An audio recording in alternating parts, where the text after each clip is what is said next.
दृश्यमाननगरी तुल्यन्निजान्तर्गतं पश्यन्नात्मनि मायया बहिर्वोद्भूतं यथा निद्रया यस्साक्षात् कुरुते प्रबोधसमये स्वात्मानमेवाद्वयं तस्मै श्रीगुरुमूर्तये नमः इदं श्रीदक्षिणामूर्तये बीजस्यान्तरिवाङ्कुरो जगदिदं प्राङ्निर्विकल्पं पुनः मायाकल्पितदेशकालकलना वैचित्र्यचित्रीकृतं मायावीव विजृम्भयत्यपि महायोगी वयस्वेच्छया तस्मै श्रीगुरुमूर्तये नमः इदं श्रीदक्षिणामूर्तये तस्मै श्रीगुरुमूर्तये नमः इदं श्रीदक्षिणामूर्तये। ॐ सहना भवतु सहनौ भुनक्तु सह वीर्यं करवावहै तेजस्विनावधीतमस्तु मा विद्विषावहै। ॐ शान्तिः शान्तिः शान्तिः। सदाशिवसमारम्भां शङ्कराचार्यमध्यमाम् अस्मदाचार्यपर्यन्तां वन्दे गुरुपरम्पराम्।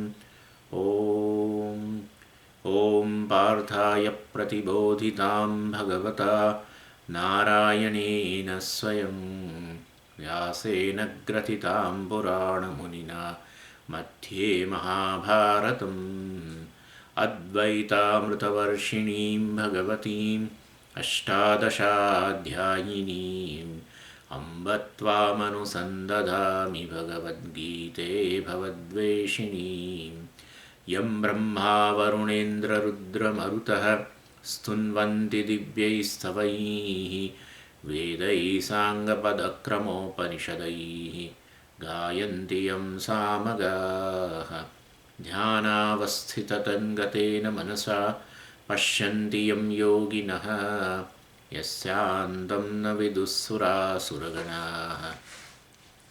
देवाय तस्मै नमः देवाय तस्मै नमः।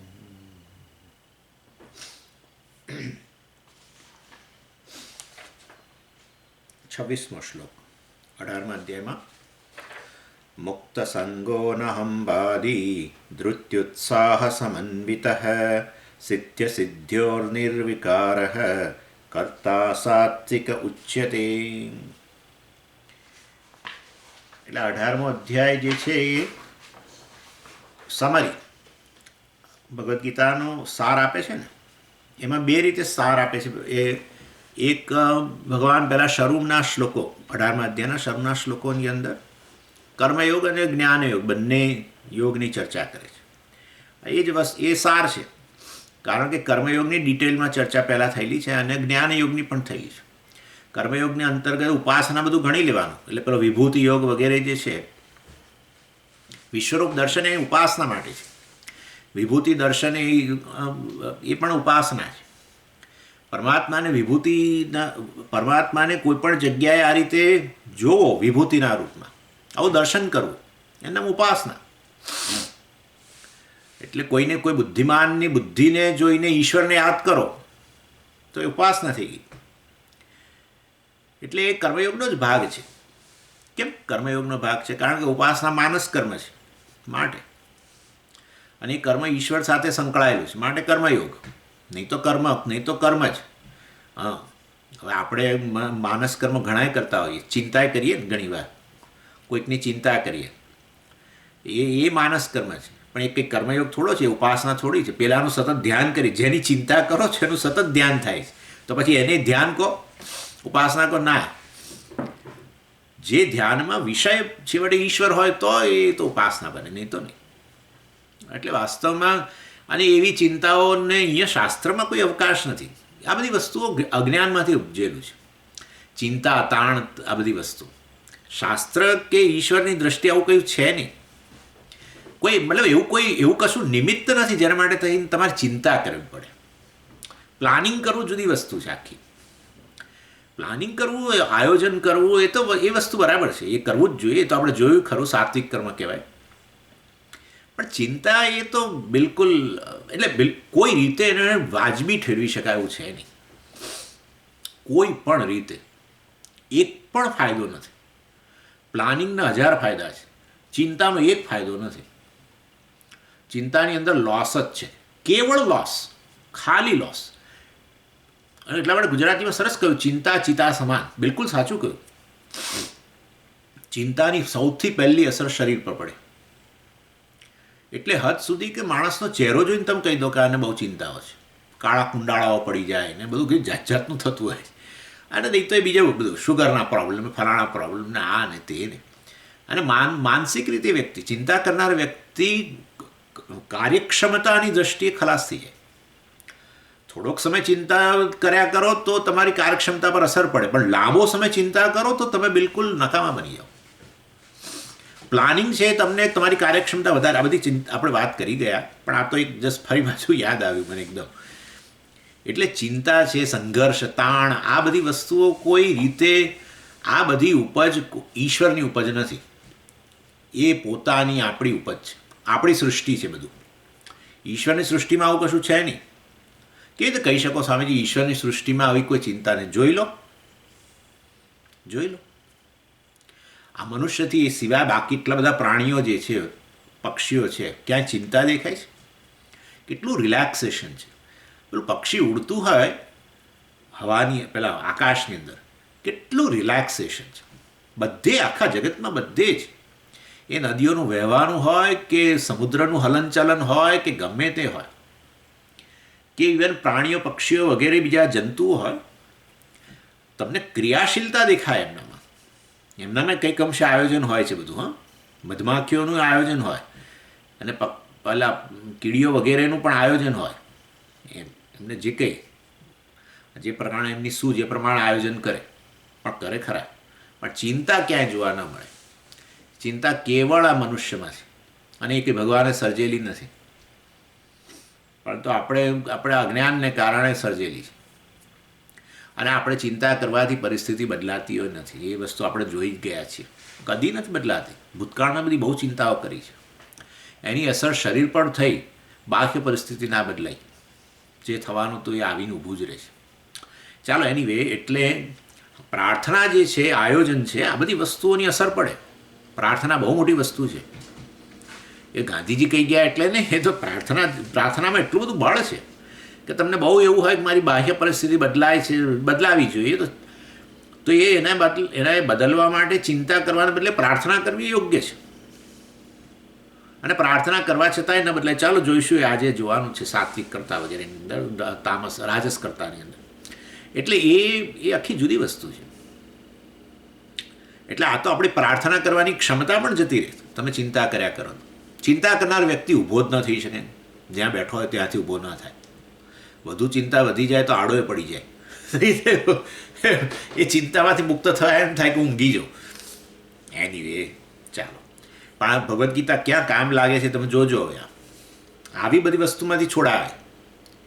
આવી જે સૃષ્ટિ છે, આપણે જે સર્જન કરેલું છે અને જે ખરેખર આપણા માટે નુકસાનકારક છે, એમાંથી છોડાવે શાસ્ત્ર. જીવનને વધારે ને વધારે સુંદર બનાવે, આનંદિત બનાવે. એટલે આ જ્ઞાનયોગ ને કર્મયોગ બંનેની વાત કરી પહેલાં 17 શ્લોકોના અંદર, અને 18મા શ્લોકથી શરૂ કરીને 40મા શ્લોક સુધી બીજા 6 ટોપિકની ભગવાન ચર્ચા કરે છે. એ સાર જ છે. એ જુદી રીતે સાર આપે છે હવે. અને એમાં કહ્યું કે આ જ્ઞાન, કર્મ, કર્તા અને આ બુદ્ધિ, ધૃતિ અને આ સુખ, આ 6 વસ્તુઓની ચર્ચા કરે છે 18થી 40માં. અને દરેકે દરેક 3 પ્રકારના પાછા. એટલે આ જ્ઞાન 3 પ્રકારના આપણે જોઈ ગયા. સાત્વિક જ્ઞાન કોને કહેવાય, રાજસ જ્ઞાન કોને કહેવાય, તામસ જ્ઞાન. પછી સાત્વિક કર્મ, રાજસ કર્મ અને તામસ કર્મ પણ આપણે જોઈ ગયા. હવે સાત્વિક કરતા, રાજસ કરતા અને તામસ કરતા, એની ચર્ચા ચાલે છે. આ 26મા શ્લોકમાં પહેલાં સાત્વિક કરતા બતાવે છે, 27મા શ્લોકમાં રાજસ અને 28મા શ્લોકમાં તામસ કરતા. પછી એ બધું પતી જશે એટલે પછી ભગવાન ધૃતિ, આપણે બુદ્ધિની વાત કરશે. સાત્વિક બુદ્ધિ, સાત્વિક જ્ઞાન, સાત્વિક બુદ્ધિ અર્થાત, અને રાજસ બુદ્ધિ વગેરેની વાત કરશે. પછી સાત્વિક ધૃતિની વાત કરશે વગેરે. વિલ પાવરમાં પણ 3 પ્રકાર છે વગેરે બધું વાત કરશે. પણ આવું બધું વિભાગ કરવાની શું જરૂર છે? સાત્વિક, રાજસ, તામસ, આવું બધું વિભાગ કરવાની શું જરૂર છે? તામસથી દૂર રહેવા માટે બસ. તામસ સુખથી દૂર રહેવું, તામસ કર્મથી દૂર રહેવું, તામસ જ્ઞાનથી દૂર રહેવું. એમ કે શા માટે? કે તો કે તામસ જ્ઞાન હોય, તામસ કર્મ હોય, તામસ કરતા હોઈએ આપણે, તામસ આપણી ધૃતિ, આપણી વિલ પાવર હોય, પણ તામસ હોય વગેરે હોય, તો આ બધી વસ્તુઓથી બહારની સંપત્તિ બધી બહુ આવે, ભૌતિક સંપત્તિ બહુ આવે, પ્રાપ્ત થઈ શકે. એ પ્રાપ્ત થાય જ એવું નહીં, એવું હોય આવી તામસ વસ્તુ હોય એટલે પ્રાપ્ત થાય જ એવું નહીં, પણ થઈ શકે.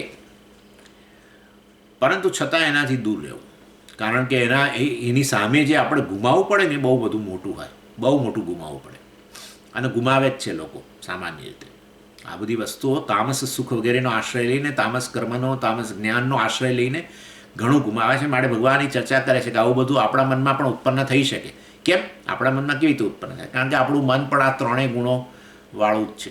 આમ કહેવાય સત્વગુણમાંથી બનેલું, પણ સાત્વિક નથી, તો મલિન સત્વમાંથી બન્યું છે ને, માટે બીજા બે ગુણો પણ અભિવ્યક્ત થાય છે એમ. અને માટે આવો આને કારણે તામસ કર્મ પણ કરો, તામસ જ્ઞાન વગેરે રહેલું હોય, તામસ કરતા હો, એટલે આ બધા તામસ ધૃતિ, તમારું વિલ પાવર પણ તામસ હોઈ શકે. અને આ બધી વસ્તુઓથી તમારે દૂર રહો તો પછી આધ્યાત્મિક પ્રગતિ થાય. અર્થાત તમારા જીવનમાં જે મેળવવું છે એ મળી શકે. અને આ બધું તામસ વગેરે હોય તો તમે જીવનમાં જે મેળવવું છે ન મળે, ભૌતિક દૃષ્ટિ બધું બહુ મળે, એવું ભગવાને વાત કરી. અને એ મેં ચર્ચા કરી હતી ગઈ વખતે. અને આ રીતે હવે આપણે આ જે છે 26મા શ્લોકમાં એ પણ આપણે શરૂઆત કરી હતી. મુક્ત સંઘ સાત્વિક કરતા પહેલાં બતાવે છે. 26, 27, 28 સાત્વિક, રાજસ, તામસ કરતા. અને એમાં સાત્વિક કરતાની જે વાત કરી ભગવાન, એમાં કહ્યું મુક્ત સંઘ અનહંવાદી. આ સાત્વિક કરતા એટલે કર્મયોગી. આમ તો ખરેખર તો કશું કહેવાની જરૂર નથી આ બધું, કારણ કે સાત્વિક કર્મની વાત કરી તો પછી એ સાત્વિક કર્મ કરતા કેવો હોય? સાત્વિક જ હોય ને. તો પછી સાત્વિક કરતાની વાત કરવાની ક્યાં જરૂર હતી ભગવાનને? વાત બધી બરાબર છે, પણ છતાં આપણે ન સમજી શક્યા હોઈએ એટલે કહે છે રાજસ કર્મ કરનાર રાજસ કરતા કહેવાય. પણ છતાંય ભગવાન પાછા આ બધી ફરી ચર્ચા કરે છે કે આમ સાત્વિક કર્મ, રાજસ કર્મ, તામસ કર્મની વાત કર્યા પછી પણ પાછા સાત્વિક કરતા, રાજસ કરતાની પાછળ વાત કરે છે. એટલે એ વધારે સ્પષ્ટતા માટે કરે છે. એટલે આ 26 થી 28માં અત્યારે આ કર્તાની ચર્ચા ચાલી રહી છે. અને મુક્ત સંઘ જે કહ્યું, મુક્ત સંઘ અર્થાત એ સંઘમાંથી મુક્ત છે, કર્મ પ્રત્યેના સંઘમાંથી. કર્તા છે ને, એની કર્તાની વાત ચાલે છે. કર્તાના સંઘ શેમાં હોય? કર્મમાં હોય. એટલે કર્તા જે છે, સાત્વિક કર્તા એને કહેવાય કે જેને કર્મમાં પણ એટલી આસક્તિ નથી. કોઈ પણ પ્રકારનું કર્મ હોય. સેવાભાવી કર્મમાં સ્વામીજી શું વાંધો? સેવાભાવી કર્મ કરતો હોય તેમાં આસક્તિ હોય તો બહુ સારું. પણ એ કર્મ માત્ર જે છે ને એ વાસ્તવમાં બહિર્મુખતા, મનને બહિર્મુખ રાખે. કોઈ પણ કર્મ કરવું હોય, દાખલા તરીકે સમજો ને, આ સ્વામીની સેવા કરવી, એક્ઝામ્પલ આપું છું. સ્વામીની સેવા કરો, તમારે વિચારવું પડે સ્વામીને શું ભાવે, ફલાણું ઢીકણું, આ તે બધું 1000 વસ્તુનો વિચાર કરો. અર્થાત તમે કોનો વિચાર કર્યો? સ્વામીનો. સ્વામી બહાર છે તમારી કે અંદર છે? બહાર છે. હંમેશા કર્મ બહિર્મુખતા જ તરફ લઈ જાય. એ તો નક્કી. તો રાખે બહિર્મુખ રાખે તો બહિર્મુખ રાખે, એમાં તમને શું તકલીફ છે? એમ નહીં, પણ તમારે જે જ્ઞાન પ્રાપ્ત કરવું છે એ જ્ઞાન તો અહીંયા વાસ્તવમાં બ્રહ્મ કે આત્માનું જ્ઞાન છે. અને આત્મા બુદ્ધિમાં અભિવ્યક્ત થયેલો છે ને અહીંયા. હા, એટલે બુદ્ધિમાં એને જાણવાનું છે ને. હા, તો પછી એ બહિર્મુખતા ના ચાલે ને, અંતર્મુખતા જોઈએ ને. બુદ્ધિ બહાર નથી રહેલી, બુદ્ધિ અહીંયા રહેલી છે. ના, પણ સ્વામી આત્મા તો છે બધું ને, બધું બરાબર ભાઈ. આ બધું આત્મા છે, બરાબર છે. આ બધું આત્મા, પણ એ બધું આત્મા ક્યાં જાણશો? ક્યાં? અહીંયા અંદર, બરાબર છે. અને માટે જો કર્મમાં લગાવ રહેશે તો સતત બહિર્મુખ જ તમારી વલણ રહેશે, એક્સ્ટ્રોવર્ટેડનેસ સતત. અને આવું જ હોય છે. એટલે તમે કોઈ પણ પ્રવૃત્તિ કરો, ગમે તે કર્મ, સેવાભાવી કે તમારે બીજા કર્મ, જે કોઈ પણ કર્મ તમને હંમેશા બહિર્મુખ રાખે. અને માટે અને આ આત્માને જાણવાનો જે છે એના માટે મનને અંતર્મુખ બનાવવું જરૂરી છે, સ્વાભાવિક છે. અને એ દ્રષ્ટિએ વાસ્તવમાં સાત્વિક કરતા તો એ છે કે જેણે કર્મ માટે પણ એટલો લગાવ નથી. એટલે અમે એટલે જ કોઈની સેવા કરતા નથી એવું નહીં. સેવા કરો, પરંતુ વાસ્તવમાં સેવા પ્રત્યેની આસક્તિ. એટલે તમને પસંદગી હોય કે ચાલો હવે હવે હવે મારી 1 કલાક મારો સમય આ વસ્તુને ભણવા માટે કોઈ કોઈક કોઈ પ્રકરણ, વેદાંતનો પ્રકરણ ગ્રંથ કે આપણું ઉપનિષદ અથવા આવો ક્લાસ ભરવાનો, એ છે સ્વામીજી. અને મારી સામે એ જ સમયે મારે બીજી એક પ્રવૃત્તિ કરવાની છે, એમાં બીજાનું કલ્યાણ થાય એવું છે, તો હું શું કરું? હવે એ તો તમારા પર આધાર છે. કારણ કે વાસ્તવમાં આ ભણવાથી તમે આ વસ્તુની સ્પષ્ટતા તરફ એક પગલું વધારે માંડશો, અથવા તમે સેવાભાવી પ્રવૃત્તિ કરશો, પણ મન બહિર્મુખ રાખશો. એટલે મનની બહિર્મુખતા હશે તો વાસ્તવની અંદર આ વસ્તુને જાણવાનું અઘરું જ બનતું જશે. મન અતિશય બહિર્મુખ બની જાય ને સેવાભાવી પ્રવૃત્તિને કારણે, તોય પછી આ જ્ઞાન પ્રાપ્ત કરવા માટે સમર્થ ન રહે. આમ કહીએ ખરા કે સેવાભાવી પ્રવૃત્તિ એટલે કર્મયોગ કરવો, આ તે બધું, અને એનાથી મન આપણું તૈયાર થાય, બધું બરાબર, પણ આપણો લગાવ આસક્તિમાંથી મુક્ત થવાનું છે ને. અધિકારિત્વ એટલે શું? જ્ઞાનનું અધિકારિત્વ એટલે શું? આસક્તિમાંથી મુક્તિ, રાગદ્વેષમાંથી મુક્તિ. પણ હવે આપણને સેવાભાવી પ્રવૃત્તિ માટે જ રાગ જન્મી ગયો છે. એવો ચસ્કો લાગી ગયો. હવે તો સ્વામીજી મને તો એવો ચસ્કો લાગી ગયો છે ને આ લોકોની સેવાનો. એટલે આમ બહુ બેલેન્સ રાખવું પડે વસ્તુમાં. ન કરવું એ પણ ન ચાલે, કારણ કે એ બધી કર્મો પુણ્ય ઉત્પન્ન કરે ને માટે તમને આ તરફ, આ તમારી પ્રગતિ છે આ દિશામાં, એ બહુ વધારે.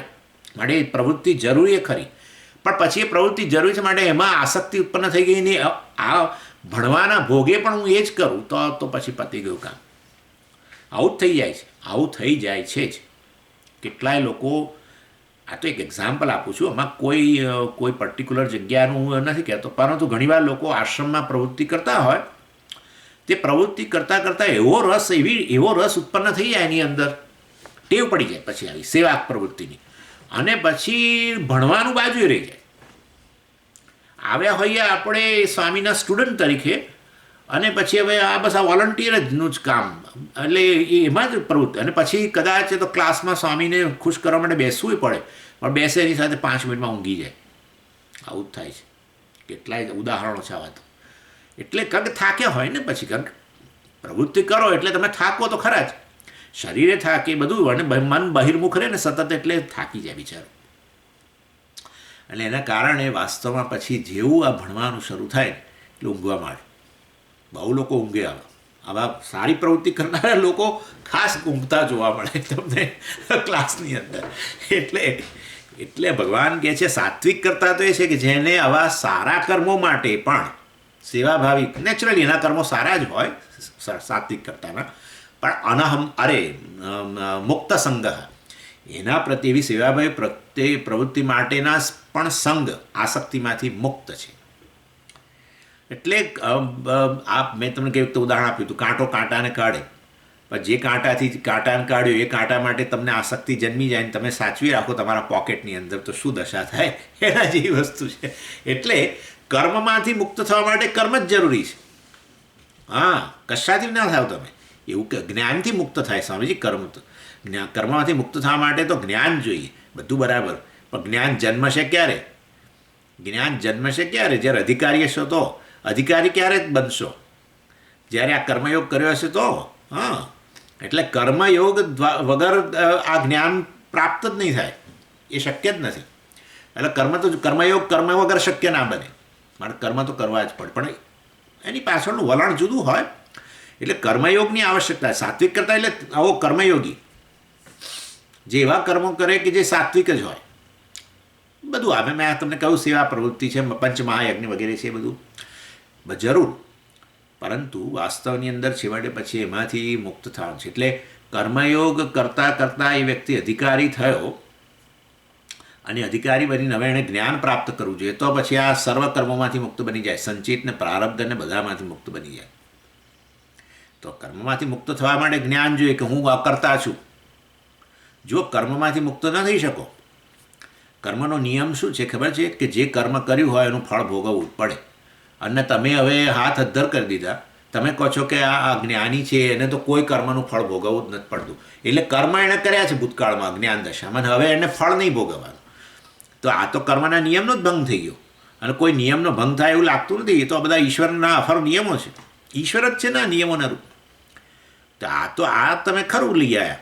ના ભાઈ, એવું છે કે વાસ્તવની અંદર એ કર્તૃત્વમાંથી મુક્ત થયો વ્યક્તિ. હું અકર્તા છું એ જે એની વાસ્તવિકતા છે એનાથી એ સભાન બન્યો. તો હું કરતા ન રહ્યો તો પછી કર્મ સાથેનો સંબંધ ન રહ્યો. આ નિયમ છે કે હું કરતા તો કર્મ સાથેનો સંબંધ નક્કી, હું કરતા નહીં તો કર્મ સાથેનો સંબંધ નહીં. આ પણ નિયમ છે. તો એણે તો પોતાની જાતને જાણ્યો કે હું અકર્તા છું. એવું જ્ઞાન પ્રાપ્ત કરવાથી એ કર્મ સાથેના સંગમાંથી, કર્મ સાથેના કનેક્શનમાંથી મુક્ત બની ગયો, સંબંધમાંથી મુક્ત બની ગયો. અને માટે હવે એને આ સંચિત કર્મ કે આ બધું આગામી કર્મ કે ફલાણા કર્મ કશું કોઈ એને લાગે વળી નહીં. પ્રારબ્ધ તો આ અત્યારે જે ચાલી રહ્યું છે એ ભોગવી લે, પૂરું થઈ ગયું. આ શરીરનું પતન થાય, પ્રારબ્ધ એ પૂરું થાય ત્યારે થાય ને. એટલે પ્રારબ્ધ એ રીતે નાશમાં, બાકીના બે કર્મો ન રહે. કારણ કે એકાઉન્ટ જે છે, એકાઉન્ટ હોલ્ડર જ ના રહ્યો તો ભાઈ, ખાતેદાર ન રહ્યો તો પછી ખાતું જ બંધ થઈ જાય ને, એના જેવી વાત છે.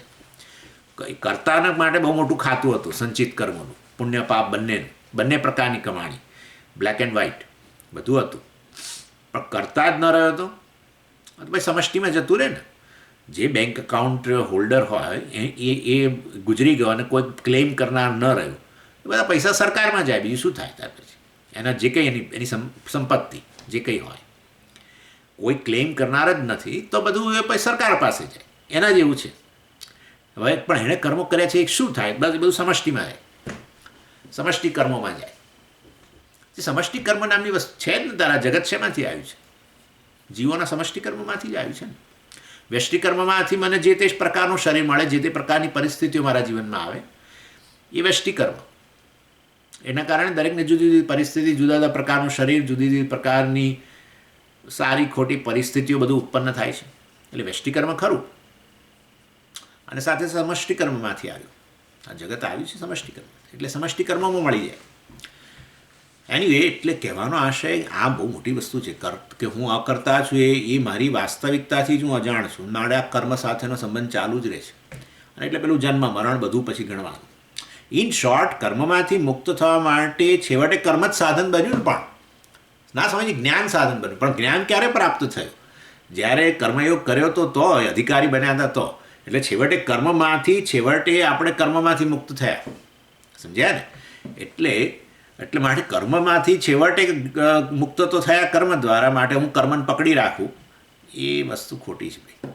જે કાંટાએ કાંટાને કાઢ્યો એ કાંટાને તો સાચવું, એ વાત ખોટી છે. એ કાંટાને સાચવશો તો વળી પાછો આ ભરાશે અંદર. એટલે આ લાગી જશે. સમજ્યા? ક્યાં રાખ્યો હશે, જ્યાં પણ રાખ્યો હશે ત્યાંથી ફરી પાછો આ લાગી, પાછો ત્રીજો કાંટો શોધવો પડશે પાછો. એટલે જે કાંટાને ભાઈ દૂર કરો. એની મુક્ત સંગા, કેવું સુંદર કહ્યું ભગવાને. મુક્ત સંગ, અનહંબાદી પછી કહ્યું અનહંબાદ. એને આ તો મેં તમને કહ્યું હતું મુક્ત સંગ્રહ માટે. એટલે પેલા સંન્યાસી આવે ને આપણા ઘેર, તો એને આપણે યાદ કરાવીએ. હા, એટલે આપણે સંન્યાસીની શાન ઠેકાણે લાવીએ એવું છે. કઈ રીતે? એટલે કે ન કર્મણા ન પ્રજયા ધનેન ત્યાગે નહીં કે અમૃતત્વમાનશુ પરેણ નાકમ નિહિતં ગુહાયામ વિભ્રાજતે યતયો વિશંતિ વેદાંત વિજ્ઞાન સુનિશ્ચિતાર્થા સંન્યાસ યોગાદ્યતય શુદ્ધ સત્વાહ તે બ્રહ્મલોકે તુ પરાહંત. ન કર્મણા ન પ્રજયા ન ધનેન ત્યાગેન નહીં એકે અમૃતત્વમાનશુ. તમે જો એ સ્વામી, અમે તમારું સ્વાગત કરીએ છીએ, પણ યાદ રાખો તમે અમૃતત્વની પ્રાપ્તિ મોક્ષ માટે આમ નીકળ્યા છો આ બધું છોડીને. એટલે કર્મથી, ધનથી અને સંતાનોથી મોક્ષ પ્રાપ્ત નહીં થાય. એ વસ્તુ અમે તમને યાદ કરાવીએ છીએ એમ કે છે. એટલે બરાબર છે. એટલે કર્મથી મોક્ષ પ્રાપ્ત નહીં થાય એમ કરીને જો કર્મ તરફ સંન્યાસીઓને, કોઈક સંન્યાસીને એવું હોય કર્મમાં પ્રવૃત્ત થઈ જાય, સેવાભાવી પ્રવૃત્તિ, જાત જાતની ફેક્ટરીઓ નાખે ને આ બધું જે હોય તે. ઇન શોર્ટ, જ્ઞાનને બદલે પછી એવા કર્મમાં આસક્તિ જન્મીને સેવાભાવી પ્રવૃત્તિમાં ને એમાં લાગી ગયા, ને એમાંથી પછી મોટો એમ્પાયર ઊભું થાય ને બધું થાય. કરવું હોય તો એ થાય. અને પછી ધન આજુબાજુ આવતું થાય ને એ ધનની વ્યવસ્થા કરવાની ઈચ્છા થાય ને.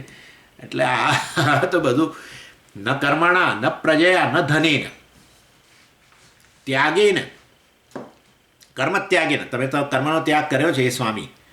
અને માટે યાદ રાખજો કે જ્ઞાનથી અમૃતત્વની પ્રાપ્તિ થાય છે, કર્મથી કદી નહીં થાય, ધનથી નહીં થાય, વગેરે વગેરે. આવું આપણે એમને યાદ કરાવીએ. ગૃહસ્થો હોશિયાર હોય છે. એટલે આ સ્વામીને ભિક્ષા બોલાવીને એમની શાન ઠેકાણે લાવે કે ભૂલમાં તમે આગા પાછા થતા હોય તો પાછું કહી દે તમને આ રીતે કે તમે તમારા માર્ગે બરાબર જ્ઞાનના માર્ગે વરેલા રહો, બીજું કશું ના કરશો. અનહંવાદી, અહંવાદમાંથી મુક્ત. સાત્વિક કરતાં અહંવાદ. અહંવાદ એટલે અહંકાર. કારણ કે આ બધી સેવાભાવી પ્રવૃત્તિ કરતા હોય, બીજી કોઈ પણ પ્રવૃત્તિમાં સફળતા તો આવે. સફળતા આવે ને એટલે પછી ધીરે ધીરે હજુ તો જ્ઞાન પ્રાપ્ત ન થયું હોય, હજુ સાત્વિક કરતા જુઓ કરતા છે, મતલબ કે જો એને અજ્ઞાની તો છે જ. તો જ્યારે આવી સારી પ્રવૃત્તિ કરે કે કોઈ પણ પ્રવૃત્તિ કરે એમાં જે સફળતા આવે ને ત્યારે પહેલાં એની સાથે અહમને જોડી દે. બસ એટલે હું સફળ છું એ આપોઆપ ખ્યાલ આવે છે. અહંકારનું નામ જ આ કે જે પણ વસ્તુ હોય ને એમાં પોતાને જોડી દે. બસ શરીરમાં અહંકાર એટલે શું? શરીરને અહમ કે, એનું નામ અહંકાર. મનને અહમ કે, બુદ્ધિને અહમ કે, કોઈ પણ વૃત્તિ મનમાં ઉત્પન્ન થાય એને અહમ કે, ભૂખ તરસ ઉત્પન્ન થાય એને અહમ કે, પ્રાણના ધર્મ એને અહમ કે, બધાને અહમ કે. એટલે ભાઈ તમે શા માટે ક્લેમ કરો છો? આ બધું તમારું પોતાનું અસ્તિત્વ અહંકારને કહીએ છીએ. તારું પોતાનું અસ્તિત્વ છે કે નહીં એ હજુ નક્કી નથી થયું, અને તું તો બીજી બધી વસ્તુઓને તું તો અધિકાર એના પર માલિકીનો દાવો કરતો થઈ ગયો. ચાલો પણ આ તો અહીંયા અહંકાર એટલે આવો હું સફળ છું, બસ હું સફળ છું એ પ્રકારનો ખ્યાલ કરતાને જો ઉત્પન્ન થયો તો એ સાત્વિક કરતા ન રહ્યો હવે, એમ કહેવાનો આશય છે. એટલે સફળતા આવી તો ચાલો ઈશ્વરે સફળતા નિષ્ફળતા જે છે ને એ ઈશ્વર સૃષ્ટિ જ છે ભાઈ. એટલે સફળતા નિષ્ફળતા જીવ સૃષ્ટિ, પરંતુ કર્મનું પરિણામ એ તો ઈશ્વર સૃષ્ટિ જ છે ને, એની ચર્ચા કરવાના જ છીએ. કર્મણી એવ તવ અધિકાર મા ફલે શું કહી દીધું ભગવાને. અને એટલા માટે જ નિરાશ થઈએ છે. શા માટે નિરાશ થઈએ? મારા હાથમાં તો હું હંમેશા મને અનુકૂળ બને એવી જ પરિસ્થિતિઓ મારા માટે સર્જું ને. કર્મનું પરિણામ હંમેશા મને જ અનુકૂળ આવે, મને જેવું ગમે, અર્થાત સતત મને હું જેને સફળતા કહું છું એ તરફ જ હું તો ના એને એ પ્રકારનું ના ઉત્પન્ન કરું. પણ આપણા હાથમાં નથી એ તો નક્કી જ છે. ચાલો એની એટલે આ પ્રકારને અનહમવાદી એટલે હું સફળ છું. અને પછી એ કર્મ છોડે જ નહીં, કારણ કે જે કર્મથી સફળતા મળી હોય એ કર્મને પકડી જ રાખે. સેવાભાવી પ્રવૃત્તિઓ તો પકડી રાખે. મારા થકી સ્વામીજી કેવું આ સંસ્થામાં કેટલું બધી પ્રગતિ થઈ. સેવાભાવી સંસ્થામાં જોડાયા પછી એમને પ્રગતિ થઈ એટલે એ લોકોએ કહ્યું કે ભાઈ તમે આ પ્રવૃત્તિ તમે સંભાળો, બહુ તમે તો ઘણું સરસ કામ કર્યું આપણે, બસ હવે હું પકડી જ રાખું. હવે મારી ઉંમર થઈ ગઈ અને મારે હવે બીજાને સોંપી દેવું જોઈએ. ભાઈ તો એ વ્યક્તિ વધારે કાર્યક્ષમ છે અને સોંપવું પણ ના છોડે જ નહીં. અને આવું તો જોવા બહુ કોમન છે બધું જોવાનું. જગતમાં ચારે તરફ આવું જ છે. આપણે નજર કરવી એવું નથી, પરંતુ આવું તમારા ધ્યાનમાં આવે છે. 80 વર્ષ 85 વર્ષમાં છોડે જ નહીં. હવે જવાની તકલીફ છે તો રિક્ષામાં જાય, ગમે ત્યાંથી જાય, ઘરે બેઠા બેઠા કરે, પણ તો ભાઈ મૂકો ને, હવે બીજાને સોંપી દો. બીજા યંગ વ્યક્તિઓ તૈયાર છે, એમને ટ્રેન કરો ને એમને પછી કરવા દો. ના, કેમ કે મારા થકી આ બધી પ્રગતિ થયેલી છે એટલે ના છોડે. એટલે જે કર્મમાં સફળતા મળી એ કર્મના કર્તા તરીકે હું ચાલુ જ રાખું. તો ભાઈ સાત્વિક કરતા નહીં ભાઈ, તો ભાઈ એ રાજસ, પછી એ આગળ ચર્ચા કરીશું. સાત્વિક કરતા એટલે અનહમવાદી. કર્મમાં સફળતા મળી પરંતુ એને કારણે અહમને જોડ ના કરે એની સાથે. હું સફળ છું ના જોડે. અર્થાત જેનામાં અમાનિત્વ વગેરે પણ કહી શકો તમે. સાત્વિક કરતા એટલે જેનામાં અમાનિત્વ, હંબલ, અત્યંત નમ્ર છે કે ભાઈ આ સફળતા નિષ્ફળતા જે મતલબ આવી પરિસ્થિતિઓ આવે છે એ તો બધું ઈશ્વરનો ખેલ છે. કર્મફળ આપનાર તો એ છે ને, એ માટે એ જે આવી છે પરિસ્થિતિ તો ઈશ્વરનો. સારી પરિસ્થિતિ આપી છે તો એનો જ ફાળો છે, આ ખરાબ પરિસ્થિતિ આપી છે તો પણ એનો જ ફાળો છે ને. એનું એ જોઈશું આપણે કઈ રીતે એ વસ્તુને સફળ બનાવી. અર્થાત એ ઈશ્વરે જે પ્રદાન કરી પરિસ્થિતિઓ રોજે રોજ પ્રદાન કરે છે, સારી ખોટી આપણી દૃષ્ટિએ, પણ એમાં છેવટે ઈશ્વરનો ફાળો સારો છે ને, એ સારા માટે જ છે. એ જોઈએ પછી. એટલે વાસ્તવની અંદર આ પ્રકારે અનહમવાદી, ધૃત્યુત્સાહ સમન્વિત, ત્રીજું લક્ષણ. પહેલાં કયું? મુક્ત સંગ્રહ, સાત્વિક કરતા કર્મના સંગમાંથી મુક્ત. બીજું લક્ષણ આપ્યું આપણે અનહમવાદી, અહમવાદમાંથી, અહંકારમાંથી મુક્ત. ત્રીજું કહે છે ધૃત્યુત્સાહ સમન્વિત, ધૃતિ ઉત્સાહ સમન્વિત, જેનામાં ધૃતિ રહેલી છે, વિલ પાવર જબરજસ્ત. કારણ કે કર્મ કરે છે, કર્મ કરે એટલે પરિણામ તો ગમે તે આવશે. કર્મ દ્વારા જે કર્મફળની અપેક્ષા રાખો છો એના કરતાં તદ્દન વિરુદ્ધે આવે. બાહ્ય દ્રષ્ટિએ જેને નિષ્ફળતા કહેવાય. અથવા કર્મ કરો તો એમાં પરિણામ ધાર્યું આવે તો બાહ્ય દ્રષ્ટિએ એને સફળતા કહેવાય. હું આ બાહ્ય દ્રષ્ટિ અત્યારે ઉમેરી જ દઉં છું અત્યારથી જ. આંતરિક દ્રષ્ટિએ સફળતા જ છે એ જોઈએ પછી વાત છે. આંતરિક દ્રષ્ટિએ તમે સફળતા તરફ જ દોરી જાઓ છો તમારી જાતને, એવી પ્રકારનું વલણ અપનાવી શકાય. બાહ્ય દ્રષ્ટિએ તો એમાં આપણા હાથમાં નથી, કારણ કે બાહ્ય સૃષ્ટિ ઈશ્વર સૃષ્ટિ છે અને માટે એમાં પરિસ્થિતિ આપણા ધાર્યા કરતાં જુદી આવે ને ધારેલી આવે. એ ઈશ્વરનું ધારેલું છે, આપણું ધારેલું નહીં. અને ત્યારે પેલી ધૃતિ, પરસિવરન્સ સાત્વિક કરતા હોય ને કોઈ દિવસ પછી નિરાશ ન થાય એમ. વસ્તુ નિષ્ફળ બની એકવાર એટલે તરત જ બેસી જાય, હવે નથી કરવું કામ, કેમ નિષ્ફળતા આવી. ના, આ વ્યક્તિ જે છે ભલે નિષ્ફળતા આવી, પરંતુ ચાલો એકવાર નિષ્ફળતા તેમાંથી કંઈક શીખીએ અને હવે સફળ બનાવવા માટે એને શું કરવું એ તરફ વિચાર કરે. એટલે આવી ધૃતિ હોવી જોઈએ, એ છોડે નહીં. મતલબ ભગવાન આ ધૃતિમાં ભગવાન બતાવવાના છે 3 પ્રકારની ધૃતિ. સાત્વિક ધૃતિ એટલે સાત્વિક વિલ પાવર, સાત્વિક સંકલ્પ શક્તિ કેવી હોય, ધૈર્ય કેવું હોય, રાજસ કેવું હોય વગેરે બતાવશે પછી. એટલે મેં કહ્યું હતું તમને, એટલે 2 પ્રકારના લોકો છે. એક માટીના દડા જેવા છે અને બીજા રબરના બોલ જેવા દડા જેવા છે. માટીનો દડો પછડાય જમીન પર તો પછી પછડાયેલો જ રહે, ત્યાં જ રહે, ઊભો જ ના થાય. કારણ કે હવે એનામાં આ ધૃતિ નથી, સંકલ્પ શક્તિ જ નથી. પછડાયો જમીન પર, નિષ્ફળ બન્યો, ગયો, ભાંગીએ પડે. હા, છૂટોય પડી જાય, ભાંગી પડ્યો. સ્વામીજી હું ભાંગી પડ્યો છું. હા. અને બીજો છે રબરના બોલ જેવો છે, પછડાય, જેટલો જોરથી પછડાય એટલો જ પાછો ઉપર આવે. આનું નામ ધૃતિ. હા, એટલે એમાં કંઈ જડતા નથી કે એમાં જનૂન છે. સાંજે શાનું જનૂન? ધૃતિ વસ્તુ જ જુદી છે. ધૈર્ય કે ભાઈ ચાલો બાહ્ય પરિસ્થિતિ નથી અનુકૂળ, આવી ફરી આવશે અનુકૂળ. આપણે શું કયા પરિબળો છે જેને કારણે આ વસ્તુ અનુકૂળ ના થઈ, કંઈ ચાલો એ વસ્તુ એના આપણા આયોજનમાં ક્યાંક ખામી છે અને આયોજન નવેસરથી કરે. અને છતાંય પાછું આટલું તો આ તો મનમાં હોય જ કે બહારની પરિસ્થિતિ પર મારું નિયંત્રણ નથી. સાધક તરીકે આ વસ્તુ તો ગોઠવી જ દેવાની, આ એક લીટી ગોઠવી દેવાની. બાહ્ય પરિસ્થિતિ પર આપણું પ્રભુત્વ કે આપણું કાબુ નથી. એ વસ્તુ આપણા મનની અંદર ગોઠવી જ દેવાની. લોકો બહુ કમ્પ્લેન કરે છે, સમજ આ છે કેટલી સરસ વસ્તુ. હું મારા પત્નીને કહું છું, મારા પતિને કહું છું કે આ બધું ભણો, અને મારા બાળકોને કેટલી વાર કહું છું કે સાંભળો તો ખરા, તમે એકવાર તો સાંભળો, પણ સમજ એ લોકોને કોઈને પડેલી જ નથી. એટલે આપણા નિયંત્રણમાં લાવવા છે એ લોકોને, પણ નથી આવતા, એટલે નિરાશા આવે છે. બાહ્ય જગત જે છે ભાઈ એ ઈશ્વરની સંકલ્પ શક્તિથી ચાલે છે. તમારું જગત તમારી સંકલ્પ શક્તિથી ચાલે, અને એ છે સ્વપ્ન જગત. સ્વપ્ન જગત જેવું છે એ તમારી સંકલ્પ શક્તિ છે, બીજું કશું નથી. કેવળ તમારી વાસનાઓ છે એની અભિવ્યક્તિ થાય છે, તમારા સંકલ્પો છે, બીજું કોનું છે એમાં? બીજાનું ચાલે છે. તમને કેવું સપનું આવવું જોઈએ? તમારા પત્ની તમને આગલે દિવસે કે તમને બહુ ખરાબ સપના આવે છે ને, ચાલો હું અત્યારે સંકલ્પ કરું કે તમને રાત્રે ખરાબ સપનો ના આવે. કરે બિચારા, સારું, પણ જરૂરી નથી.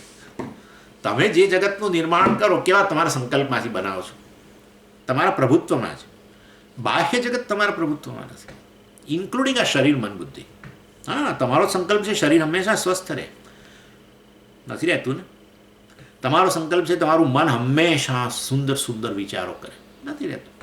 તમારો સંકલ્પ છે તમારી ઇન્દ્રિયો હંમેશા સતેજ તેજવાળી રહે જીવનભર. આપણો સંકલ્પ છે દાંતે છે કે 80-85 વર્ષ સુધી બરાબર એકે જવો ના જોઈએ. મારે તો હું ગમે એટલી ઉંમરનો થઉં તો પણ મારે તો સમજીએ આ સિંગદાણા તો હું નહીં જ છોડું, સિંગદાણા તો ચવાવા જ જોઈએ.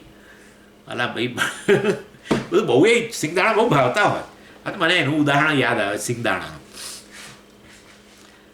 શરીર, મન, બુદ્ધિથી માંડીને કોઈ પણ વસ્તુ જે છે એ તમારા નિયંત્રણમાં નથી. મતલબ તમારી સૃષ્ટિ નથી, પતી ગયો. એ બીજાની સૃષ્ટિ છે. તમારી સૃષ્ટિ એ સ્વપ્ન સૃષ્ટિ, બાહ્ય સૃષ્ટિ ઈશ્વર સૃષ્ટિ. બાહ્ય એટલે એ સ્વપ્નની દ્રષ્ટિએ કહું છું. બાહ્ય એટલે પાછું તમે કહો સ્વામીજી આ શરીર ઈશ્વર સૃષ્ટિ, તો પછી એને બાહ્ય કેવી રીતે? એટલે આપણે અંદર જે ઉત્પન્ન કરીએ સૃષ્ટિ એની સરખામણીમાં હું બાહ્ય સૃષ્ટિ કહું છું, સ્વપ્ન સૃષ્ટિની સરખામણીમાં. એટલે શરીર મન બુદ્ધિ પણ આ પ્રારબ્ધથી મળી છે ને. પ્રારબ્ધ એટલે શું? કર્મફળ. તો કર્મફળ આપનાર કોણ છે? ઈશ્વર. તો પછી એની સૃષ્ટિ છે. શરીર એણે આપ્યું છે ને. એટલે પૂજ્ય સ્વામીજી હંમેશા કે એવરીથિંગ ઇઝ ગિવન. આ એક મનની અંદર આપણી ભાવના હોય ને કે બધું આપવામાં આવેલું છે, તો આપણી ભાવના બદલાઈ જાય. વસ્તુ આપણા જીવનનો અભિગમ જ બદલાઈ જાય કે બધું આપવામાં આવ્યું છે. ભાઈ આપવામાં આવ્યું છે એટલે ગિફ્ટ છે. ગિફ્ટ રૂપે. ના સ્વામીજી, શું અમારા કર્મોમાંથી અમને મળ્યું છે?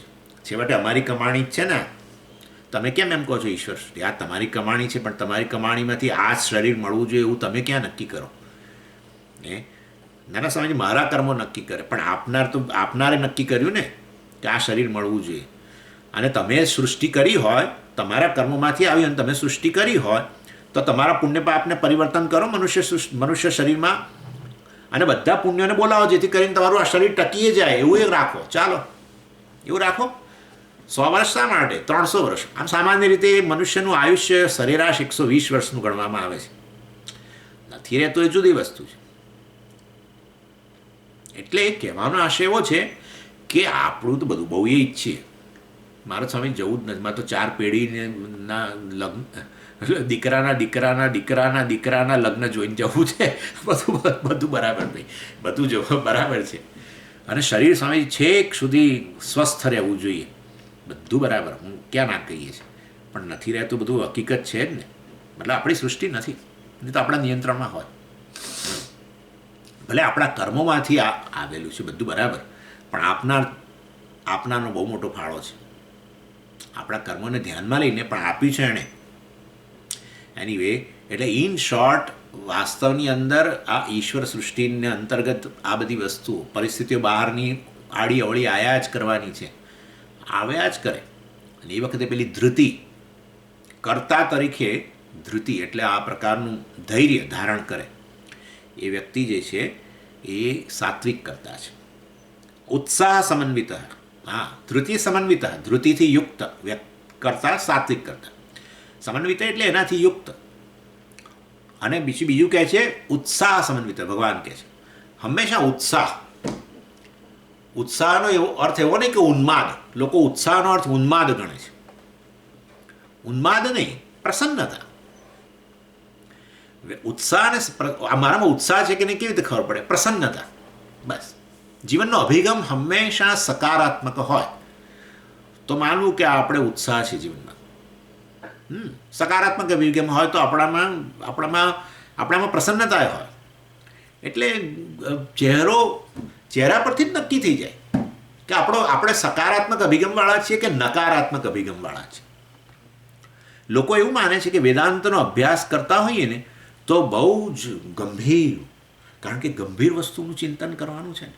આત્મા કોણ છે? આ જીવનનું ધ્યેય શું છે? જન્મ મરણ શું છે? હું ક્યાંથી આવું છું? ક્યાં જાઉં છું? આ મારા માતા પિતા આ જન્મના છે કે બધા જ જન્મના છે? હું દરેક જન્મની અંદર જુદા જુદા માતા પિતાવાળો, દરેક જન્મની અંદર આમ તેમ. આપણી તો એક સતત આ તો એક અનંત યાત્રાએ આપણે નીકળેલા છીએ. અત્યારે આ બધું જે જગત દેખાય છે ને જે આપણું કુટુંબ વગેરે છે એ બધા તો એક રેલવેના આપણા કોચની અંદર રહેલા બધા જેમાં આપણી આસપાસ બેઠેલા હોય અને ટેમ્પરરી આપણા બધા મિત્રો બન્યા હોય એવી રીતે આ બધું છે, આમ તેમ. એટલે હવે આવી ગંભીર વસ્તુનું ચિંતન કરવાનું હોય તો ગંભીર ચહેરો જોઈએ. પેલો સંસ્કૃત નાટક, પેલું ફિલ્મ આવી હતી ને આપણી આદિ શંકરાચાર્યજી, સંસ્કૃત, પેલા અય્યર કોઈક ટીએમપી અય્યર કે કોઈક બનાવેલી કેરાલામાં. અને એ સંસ્કૃત મૂવી શંકરાચાર્યજી, એની આખી મૂવી દરમિયાન શંકરાચાર્યજીને જો હરામ બરાબર એક વાર પણ સેજ સ્માઇલ આપતા એ બતાવ્યા હોય તો એક આટલું સ્માઇલ નહીં. અને જ્ઞાન શેનું પ્રદાન કરે છે અને કયા જ્ઞાનમાં નિષ્ઠ છે? હું આનંદ સ્વરૂપ છું. અને ગંભીર ચહેરો રાખીને, અત્યંત ગંભીર. કોઈ સ્માઇલ આપે તો પણ સ્માઇલ નહીં આપવાનું, કારણ કે આપણે વેદાંતના સાધકો છીએ. અને પછી જ્ઞાન શેનું? આનંદ સ્વરૂપ આત્માનું. આ કેમનું છે આ બધું? પ્રસન્નતા એટલે જીવનનો અભિગમ આપણો કેવો છે? અને ખબર પડી જાય, 15 જ મિનિટમાં ખબર પડી જાય, તમને મને બધાને ખબર પડી જાય. 15 મિનિટ કોઈ જોડે વાત કરો ને એના પરથી ખબર પડી જાય કે તમે જીવનમાં કયો અભિગમ ધરાવો છો. હંમેશા નેગેટિવ વસ્તુઓ જ બોલે. તમે સકારાત્મક અભિગમ સાથે એને મળવા ગયા હતા, તમે બહાર આવ્યા ત્યારે એ વ્યક્તિ એટલો પાવરફુલ કે બે બે કાં તો તમે પાવરફુલ કાં એ પાવરફુલ. તમે સકારાત્મક અભિગમવાળા હો તો એ વ્યક્તિને નકારાત્મક અભિગમમાંથી એને સકારાત્મક બનાવો, એના જીવનમાં ઉત્સાહ પ્રેરો, એને સારું દર્શન કરતા, પોઝિટિવ દર્શન કરતા કરો. અને એ પાવરફુલ હોય અને નકારાત્મક અભિગમવાળો હોય, તમે બહાર નીકળો 15 મિનિટ પછી તમે નકારાત્મક બની ગયા હો. આવું છે. પણ તે બધા નકારાત્મક વસ્તુ પણ હકીકત હોય તો જોવું તો જોઈએ ને. આવું મને કોઈ કે કહ્યું. આ પણ એટલું ને એટલું સકારાત્મક છે, એનાથી વધારે છે. કેવી રીતે કહી શકો તમે સ્વામીજી? તમે આવું કેવી રીતે કહી શકો કે બધું દુનિયાની અંદર બધી સારી સારી વસ્તુઓ બહુ છે? જુઓ ભાઈ, દુનિયા ટકેલી છે ને માટે સારું છે. કેમ કેમ એવું કંઈથી લઈ આવે? જુઓ, રજોગુણમાંથી સૃષ્ટિ થાય, તમોગુણને કારણે નાશ થાય, સત્વને કારણે ટકે. ટકેલું છે અત્યારે જગત, ટકેલું છે, બસ તો સત્વ છે, પતી ગયું. That's all, over. મને ક્યાંય દેખાતું નથી. બાકી એ તમારી મુશ્કેલી છે ને, એ તમારી મુશ્કેલી છે. આ પેન્ડેમિકની અંદર કેટલા લોકો, મને હમણાં કોઈકે કહ્યું કે આપણે ત્યાં અમદાવાદમાં GMDCમાં કંઈક આ બધું ઊભી કરેલી છે કંઈક, એમાં કેટલા બધા વોલન્ટિયરો છે જે પોતાના જાનનું જોખમ આપીને આ બધા જે પેશન્ટો આવે વગેરે એમને માટે, ડૉક્ટરો તો એમની કાળજી લેશે એ તો જુદું, પણ બહાર આવ્યા તો એમને કઈ રીતે એમની વ્યવસ્થામાં છેવટે દાખલ કરી શકાય માટેની વ્યવસ્થા, અથવા એમને બીજી કઈ જરૂરિયાતો હોય એ બધી પૂરી કરવા માટે આપણા કેટલાય યુવાન મિત્રો ત્યાં બેઠા છે. અને એવું ભારતમાં જ નહીં, અમેરિકામાં છે. અમેરિકામાં મદદ કરનારા બહુ લોકો હતા, ફ્રન્ટલાઇન વર્કર્સ બધા, કેટલાય ડૉક્ટરો ઉપરાંત પણ. અને ડૉક્ટરો અને નર્સો તો જે બધા કરી રહ્યા છે એ તો બધા લોકો કહે છે કે દેવદૂતો છે. તો કેટલા જાનના જોખમે ગયા, કેટલા ડૉક્ટરોના જાન ગયા બિચારાઓને, કેટલા નર્સોએ પોતાના જાન ગુમાવ્યા, પણ રાત દિવસ સેવા ચાલે છે. એટલે પણ સમજીએ તમને પગાર મળે. આ બસ આનું નામ નકારાત્મક અભિગમ. એટલે પણ એનો પગાર કરતાં એના જીવનનું મૂલ્ય કેટલું બધું છે. પૈસા કરતાં એના જીવનની કિંમત કેટલી છે ને, એ તો કેટલી સેવા, રાત દિવસ એ લોકોને ખબર નથી, મહિનાઓ સુધી જતા નથી ઘરે. અહીંયા એવું હતું કે મેં એવું સાંભળ્યું હતું ન્યુયોર્કની અંદર કોઈ એ લોકો ડૉક્ટરો કે નર્સો મહિનાઓ સુધી નહીં એમના કુટુંબને મળી ના શકે. પેલો ફોનથી જુએ એકબીજાને, બરાબર, ઘરે જવાય જ નહીં, કારણ કે કદાચ પોતાને લાગી ગયો હોય તો ઘરમાં બીજાને લાગે. ચાલો, એ સિવાય બીજા બધા કેટલા લોકો સેવા કરે. RSSના માણસો, મને હમણાં જ કોઈકે કહ્યું કે, આ તો એક એક્ઝામ્પલ આપું છું, બીજી સંસ્થાઓએ હશે જ, પણ RSSના કેટલા બધા માણસો ત્યાં, જ્યાં ત્યાં બધી હોસ્પિટલો છે ત્યાં બહાર ઊભા રહીને કેટલી સેવા કરે છે. આ મિલિટરીના હમણાં બધું ખોલ્યું. એટલે સત્વથી સૃષ્ટિ ટકે, રજોગુણથી સૃષ્ટિ થાય. એટલા માટે જ આપણે કહીએ છીએ કે વિષ્ણુ જે છે એ આ સૃષ્ટિ ટકાવે છે. વિષ્ણુ સત્વગુણનો આશ્રય લઈને સૃષ્ટિ ટકાવે, બ્રહ્માજી રજોગુણનો આશ્રય લઈને સૃષ્ટિ કરે, અને શિવજી રુદ્ર જે છે એ તમોગુણનો આશ્રય લઈને વાસ્તવમાં સૃષ્ટિનો લય કરે. સારી, એટલે શિવજી તમોગુણી છે, તમોગુણનો આશ્રય લઈને. કે એવું તમે કેવી રીતે કહી શકો? અમે તો એને તમોગુણી કહી. જુઓ ભાઈ, રજોગુણ, તમોગુણ ને સત્વગુણ ધરાવતી માયા જે છે એમના વશમાં છે, ઈશ્વરના, બરાબર છે. માટે રજોગુણથી એ પ્રભાવિત નથી કે તમોગુણથી પ્રભાવિત નથી, તમોગુણનો આશ્રય લઈને કરે લય, એમ કહીએ. અને માટે સત્વગુણથી સૃષ્ટિ ટકે, તો અત્યારે ટકેલી છે સૃષ્ટિ, ટકેલી માટે સત્વ છે. એ સત્વના દર્શનનો અભિગમ જેના જીવનમાં છે એના જીવનમાં ઉત્સાહ છે. એવો કરતા જે કર્મ પાછળ હંમેશા આવો અભિગમ રાખે છે, આવો અભિગમ. એટલે આ બીજું તમને ઉદાહરણ આપું. આ ટીવીએ તો સ્વામીજી, એક જણને ભિક્ષામાં ગયો, આ સ્વામીજી આ ટીવીએ તો સત્યાનાશ વાળી દીધો છે. માય ગોડ, મને પોતાને શોખ લાગ્યો. ટીવી આવ્યું છે ને સ્વામીજી, એણે સત્યાનાશ વાળી નાખ્યો. એટલે આ ટીવીને લીધે કેટલા સ્વામીઓના પ્રોગ્રામ જુઓ છો, આ ટીવીને લીધે બધા કેટલી સારી સારી સિરિયલો આવે છે, ભારતીય સંસ્કૃતિનો પરિચય કરાવતી કેટલી બધી વસ્તુ બતાવે છે એ લોકો. સારા સારા નૃત્યના કાર્યક્રમો હોય કે સંગીતના કાર્યક્રમો હોય, આપણે ભારતીય સંગીતની વાત કરું છું, તમે જુઓ તો તમને તમારી સંસ્કૃતિ માટે ગૌરવ થાય કેવા સુંદર પેલા અભિષેક તિરુપતિ બાલાજી વગેરેમાં પેલો કુંભાભિષેક હોય, આ બધું બહુ અઘરું છે જોવા જવાનું. તમે તમે કચડાઈ જાઓ ત્યાં જાઓ તો. ઘેર બેઠા બેઠા કોફીનો મગ પીતા પીતા કોફી પીતા પીતા તમે આ બધું ઘરમાં બેઠા બેઠા જોઈ શકો. સ્વામી અમારા તો અત્યારે તો એટલા બધા સરસ બધા સ્વામીઓના પ્રવચનો આવે છે ને આમ આવે છે ને આ બધું આ ટીવીને લીધે જ છે ને. પણ પેલો અભિગમ ટીવી એ સત્યાનાશવાળી જરૂર કેટલાક કાર્યક્રમો એવા આવે છે જે ન જોવા જોઈએ, એ બરાબર છે, પરંતુ કેટલી બધી પોઝિટિવ વસ્તુઓ આવે છે એ તરફ આપણું નજર જતી જ નથી. નિરુત્સાહી લોકો કહેવાય, આવા લોકો ખતરનાક લોકો છે. આવા લોકોનો ક્યારેય પેલા કોવિડને પેશન્ટની જેમ એનો સંપર્ક નહીં કરવો આપણા લોકોએ, કદી નહીં કરવો. જેમ પેલી વ્યક્તિને કેવું આમ દૂર રાખે, કોઈને આવું ઇન્ફેક્શન થયું હોય તો આપણે કે ભાઈ એની નજીકે ના જવાય, એવું છે આ. નિરુત્સાહી વ્યક્તિઓથી હંમેશા દૂર રહો, નહીં તો જીવનનો રહ્યો સયો આનંદ પણ છે, રસ પણ છે, એ જતો રહેશે. એટલે આ ધૃતિ ને ઉત્સાહ ભગવાન કે છે એનાથી યુક્ત વ્યક્તિ જે છે એ વ્યક્તિ જ વાસ્તવમાં સાત્વિક કરતા છે. અને આ એટલે ગંભીર વસ્તુનું ચિંતન કરતા હોય માટે ગંભીર મોડું હોય એવું જરૂરી નથી. હા, તો સામેથી એટલે એનો અર્થ કે અમારે હસ કરવાનું, આ હસ કરવું કોઈ કારણ વગર હસ કરવું એ પાછી એક બીજી મુશ્કેલી છે. આ એક બીજી મુશ્કેલી પાછી. એટલે કારણ કે કહ્યું સ્વામીજીએ કે આ તો આત્મા તો આનંદ સ્વરૂપ છે ને આપણે તો વેદાંતના 20 વર્ષથી તો સાધક છીએ, એટલે આપણે તો નાની નાની વાતમાં કશું કારણે ના હોય અને તોય હસતા રહેવું. સ્વામીજી અમારે ત્યાં બાજુમાં પડોશીને 2 જણાને કોવિડ થઈ ગયો. હે આ તો કઈ આ કયા પ્રકારની વસ્તુ છે?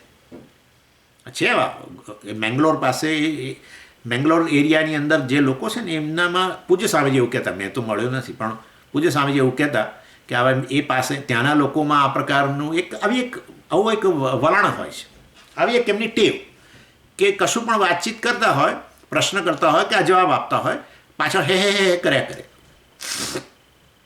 એવો પ્રશ્ન નથી, પણ એ તમારા ચહેરાની ગંભીરતાને લીધે તમે બહુ ગંભીર વસ્તુનું ચિંતન કરીએ છીએ એવું નહીં. મોટે ભાગે ચહેરો ગંભીર મનમાં રહેલી ચિંતાઓને તાણને લીધે હોય છે. એ તો તામસ કરતા છે. હા, પ્રસન્નતા હોય, હળવાશ હોય અને મનમાં ગંભીર તો જ ચિંતન થઈ શકે. લો, હું તો ત્યાં સુધી કહું છું, મનમાં ચિંતન ગંભીર વસ્તુનું ચિંતન થતું હોય અને આપણને ઉત્તર એ પ્રમાણે એની સ્પષ્ટતા આવતી હોય તો મન આપણો ચહેરો હળવાશવાળો હોય, હા, પ્રસન્નતા હોય.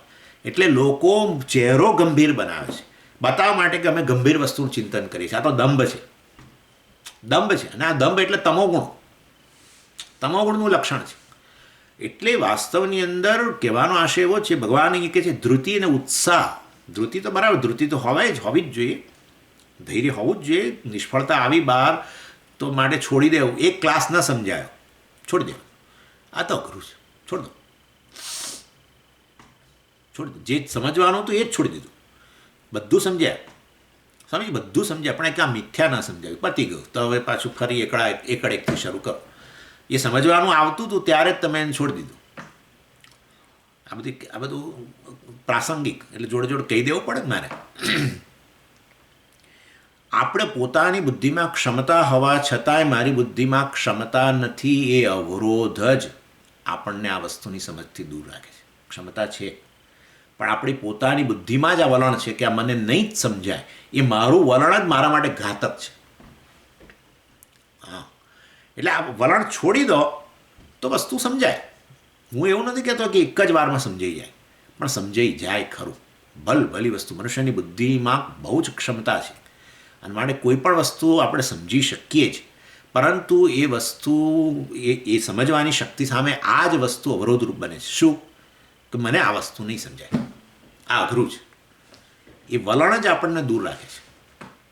ચાલો, એનીવે, એટલે આ ધૃતિ અને ઉત્સાહથી સમન્વિત હોવો જોઈએ સાત્વિક કરતા. સિદ્ધ્યો નિર્વિકાર. ભગવાન કહે છે કે જે આવું સિદ્ધિ અને અસિદ્ધિ, સફળતા અને નિષ્ફળતા, સિદ્ધિ એટલે સફળતા, અસિદ્ધિ એટલે નિષ્ફળતા, બંનેમાં નિર્વિકાર, બંનેમાં સંતુલન જાળવનારો. અર્થાત આ જાણે છે કે તો એમાં મારું ક્ષેત્ર નથી. સફળતા કે નિષ્ફળતા, સફળતા નિષ્ફળતા હું પરિસ્થિતિ પર આરોપ લગાવું છું, પણ એ બાહ્ય પરિસ્થિતિ જે છે એના પર મારું નિયંત્રણ નથી, એ ઈશ્વરનું ક્ષેત્ર છે. ઈશ્વરનું જ્યુરિસ્ડિક્શન છે અને એમાં મારો અધિકાર ન ચાલે. કર્મણી એવ તવ અધિકાર મા ફલેશુ ભગવાને જે કહ્યું એને કારણે આ વસ્તુ એના મનમાં સ્પષ્ટ હોય તો પછી એ બહારની પરિસ્થિતિ ગમે તે આવે એમાં એ પોતાનું સંતુલન જાળવી શકે છે. એનીવે એટલે આ અહીંયા નિર્વિકાર, વિકાર એટલે બદલાવ. સારી પરિસ્થિતિમાં શું થાય, સફળતા આવે ને એટલે એવો તો કૂદકા મારે કે ઉપરની છત તોડી નાખશે એનું માથું, એમ બહાર નીકળી જશે, એટલો કૂદકા મારે. અને નિષ્ફળતા આવે તો ભોંય પર એવો આળોટે કે આપણને થાય કે આ ભોંયની અંદર મોટો ખાડો પાડી દેશે એવો. એટલે બે વસ્તુ છે, દે આર કે બ્રેકિંગ ધ સીલિંગ. એટલે એટલો કૂદકા મારે કંઈક સફળતા, નાની સફળતા મળી હોય તો. અને આવું થાય છે જ ઘણીવાર. વ્યક્તિને સફળતાને કારણે એટલો ઉન્માદ જન્મે કે મરણ પામી જાય. હાર્ટનો પેશન્ટ હોય અને એને ખબર પડે કે મને જેકપોટ લાગ્યો છે, લોટરીનો જેકપોટ, $10 મિલિયન. એ તો બધું તો ઠીક, અહીંયા તો મોટી કંઈક મેં હમણાં એક સાંભળ્યું કે $188 મિલિયન. આટલો મોટો જેકપોટ લાગી જાય આપણને, અને આપણે હાર્ટના પેશન્ટ હોઈએ અને આપણને એકદમ આ સમાચાર મળે તો એ આવું બનેલું છે કે અહીંયા નહીં પણ આપણા દેશમાં બનેલું છે કે આવું એકદમ કંઈક મોટી સફળતા આવી જાય પણ આપણે ઓલરેડી હાર્ટના પેશન્ટ હોઈએ તો પછી આપણું હાર્ટ એ સહન ના કરી શકે અને વ્યક્તિ બિચારો એ સફળતાને માણવા માટે જ હાજર ન રહે, એવું થઈ જાય. એટલે કહેવાનો આશય એવો છે કે આ બંને પરિસ્થિતિ, સિદ્ધિ કે અસિદ્ધિ, સફળતા કે નિષ્ફળતાની અંદર નિર્વિકાર રહે છે. અર્થાત એનું મન સંતુલન રહે છે, બદલાતો નથી. અર્થાત એનામાં અતિશય ઉત્સાહ પણ જન્મતો નથી. અતિશય પેલો જેને કહીએ હર્ષ જન્મતો નથી, હર્ષ જન્મતો નથી કે એ શોકથી એકદમ પાયમાલે થઈ જતો નથી. એટલે અર્થાત આ સંતુલન શેનું સંતુલન ભગવાન કહી રહ્યા છે? સફળતા નિષ્ફળતાની અંદર શેના સંતુલનની વાત કરે છે? આપણી લાગણીઓના સંતુલનની વાત. લાગણીઓના સંતુલનની વાત કરે છે એટલે કે એનો અર્થ એવો થયો કે વેદાંત આપણને લાગણીઓથી વિહીન થઈ જવાની વાત કરે છે. ના તો પછી આપણે પથ્થર બની ગયા. એવા વેદાંતને ભણીને શું કરવાનું? લાગણી ના હોય, ઇમોશન્સ હોય જ નહીં તો એને ભણીને કરવાનું શું? મારે પથ્થર જેવા બનાવતું હોય તો. વેદાંત કોઈ દિવસ આવું બનાવતું નથી. આ બધી ખોટી વાતો છે. આપણે લાગણીથી વિહીન બનવાની વાત નથી, લાગણીને થોડો પર કાબુ લાવવાની જરૂર છે, બસ એટલું છે. શેનો કાબુ લાવવાનો? આપણી બુદ્ધિનો, આપણી વિવેક શક્તિનો. એટલે મન અને બુદ્ધિ જે છે, બુદ્ધિમાં વિવેક શક્તિ છે, મન લાગણીઓનું કેન્દ્ર છે. એટલે બુદ્ધિમાં રહેલી વિવેક શક્તિ દ્વારા આપણી લાગણીઓ પર થોડું નિયંત્રણ હોવું જરૂરી છે. લાગણીઓમાં બેકાબુ બની જઈએ એવી પરિસ્થિતિ ન ઉત્પન્ન કરવા માટેની વાત છે. એ દ્રષ્ટિએ સંતુલન, લાગણીઓનું સંતુલન એટલે આ પ્રકારના સંતુલનની વાત છે. તેમાં વિવેક શક્તિ શા માટે કાબુ લે? ભાઈ એ જ મુખ્ય વસ્તુ છે ને. ત્યારે મોક્ષ માટે જવાબદાર વસ્તુ શું છે? વિવેક શક્તિ. માટે બુદ્ધિની પ્રધાનતા હોવી જોઈએ અને એ જ મનુષ્યનું લક્ષણ છે. એ જ મનુષ્યનું લક્ષણ છે વાસ્તવમાં. એટલે આપણે પશુ જેવું જીવન હોય તો વસ્તુ જુદી છે. પશુમાં આ બધું આવે, અતિશય એકદમ ઉન્માદ જન્મે કેવો. જો ઉન્માદ હોય તો પછી પશુ જેવું જીવન થઈ ગયું. એટલે એ દ્રષ્ટિએ બેલેન્સ, સંતુલનની વાત જે કરવામાં આવેલી છે અહીંયા, એને આ વાત ભગવાન છેકથી કરતા આવ્યા છે. આ તો જો ભાઈ 18મો અધ્યાય છે. એટલે હવે સ્વામીજી એ સંતુલન લાવવા માટે શું કરવું અને વિવેક શક્તિને એના દ્વારા આપણી લાગણીનું નિયંત્રણ કેવી રીતે, એ બધી ચર્ચા ઓલરેડી થઈ ગઈ છે. આ તો અહીં તો સમરી અપાઈ રહી છે. તમને ખબર છે ને 18મા અધ્યાય ક્યાં થઈ છે? 3જા અધ્યાયમાં થઈ ગઈ આ વસ્તુ કે મનનું સંતુલન કર્મયોગ વગેરે દ્વારા કેવી રીતે લાવવું એની ચર્ચા થઈને એમાં એ કર્મયોગ જ મુખ્યત્વે જવાબદાર છે મનના સંતુલન માટે. એ પણ વાત કરી આપણે. કારણ કે બે પરિસ્થિતિઓ ઉત્પન્ન થાય છે એમાં ઈશ્વરનો હાથ જુઓ ને તો પછી આપણે ઉન્માદમાં ન આવીએ. ઉન્માદમાં ત્યારે આવીએ કે આપણે એમ માનીએ કે આ પરિસ્થિતિમાં જે આવી સફળતા એ મારા કારણે છે, તો ઉન્માદ જન્મે. એ ઈશ્વરે આ પરિસ્થિતિમાં આવ્યો છે અથવા તો ઈશ્વરે આ પરિસ્થિતિ આપેલી છે, તો પછી આપણામાં ઉન્માદ શા માટે જન્મે? જે આવ્યું છે એના માટે બીજાને તમે શ્રેય આપતા હો તો ભાઈ તમને આવો ઉન્માદ ન જન્મે સફળતામાં. એટલે એ કર્મયોગનો ભાગ છે ને. કહ્યું ને કે ભાઈ કર્મફળ જે છે એ પ્રસાદ બુદ્ધિ, ઈશ્વર આપેલી પરિસ્થિતિ. પ્રસાદ એટલે ઈશ્વરનો અનુગ્રહ. જે પરિસ્થિતિ આવી છે ને એ ઈશ્વરનો અનુગ્રહ છે, સારી કે ખરાબ. આનું નામ જ આધ્યાત્મિક સાધક. કોઈ પણ પરિસ્થિતિ બહારની એને આ રીતે વાણિયા બુદ્ધિ વાપરીને એને સફળતામાં, આંતરિક સફળતામાં જે પરિવર્તિત કરી દે ને એનું નામ આધ્યાત્મિક સાધક. અને બાહ્ય પરિસ્થિતિઓથી પ્રભાવિત થઈ જાય એટલે બહાર સારી અત્યંત પરિસ્થિતિ આવીને ઉન્માદ જન્મે અથવા ખરાબ પરિસ્થિતિ આવીને શોક જન્મે, ભાંગી પડે, તો એ તો અજ્ઞાની, એ સાધક નહીં. એટલે ભગવાને આ સંતુલનની વાત ત્યાં કરી કે આ રીતે તમે જ્યારે કર્મફળ રૂપે પરિસ્થિતિ આવે, સફળતા નિષ્ફળતા વગેરે આવે, તો એમાં ઈશ્વરનો હાથ જુઓ, ઈશ્વરને વચ્ચે લાવી દો, તો ઉન્માદ નહીં જન્મે કે શોકથી એકદમ ભાંગી નહીં પડો. કારણ કે એ હકીકત છે, બાહ્ય પરિસ્થિતિ આપણા હાથમાં તો નથી, નિયંત્રણ આપણા નિયંત્રણમાં નથી, તો કોઈક બીજાના નિયંત્રણમાં છે, ઉત્પન્ન થયેલી છે, સૃષ્ટ છે, તો કોણે કોઈક બીજો સર્જન કરતા છે એનો? માટે ઈશ્વર જેણે સર્જન કર્મફળ દાતા છે એણે પ્રદાન કરેલી છે, એનો સંકલ્પ છે. અને માટે ઈશ્વરનો સંકલ્પ જુઓ ને પરિસ્થિતિની અંદર, તો પછી તમારે આપણે ઉન્માદ ન જન્મે કે શોકથી ભાંગી ન પડીએ. એટલે સંતુલન લાવવા માટે આ જરૂરી ખરું, કર્મયોગ, પ્રસાદ બુદ્ધિ અને ઈશ્વરાર્પણ બુદ્ધિ. કર્મમાં ઈશ્વરાર્પણ બુદ્ધિ, કર્મફળમાં પ્રસાદ બુદ્ધિ. જે કરીએ એને સમર્પિત કરીએ, એ જ સાત્વિક કરતા, ખરેખર એ જ સાત્વિક કરતા. ના પણ હવે તો જગતમાં કોઈકને માટે કરીએ જ કામ, તેમાં ઈશ્વર ક્યાંથી આવી? જગત ઈશ્વરની અભિવ્યક્તિ છે ને. કોણે કહ્યું? ભગવાને ખુદ બતાવ્યું. ક્યાંક બતાવ્યું? 11મા અધ્યાયમાં બતાવ્યું.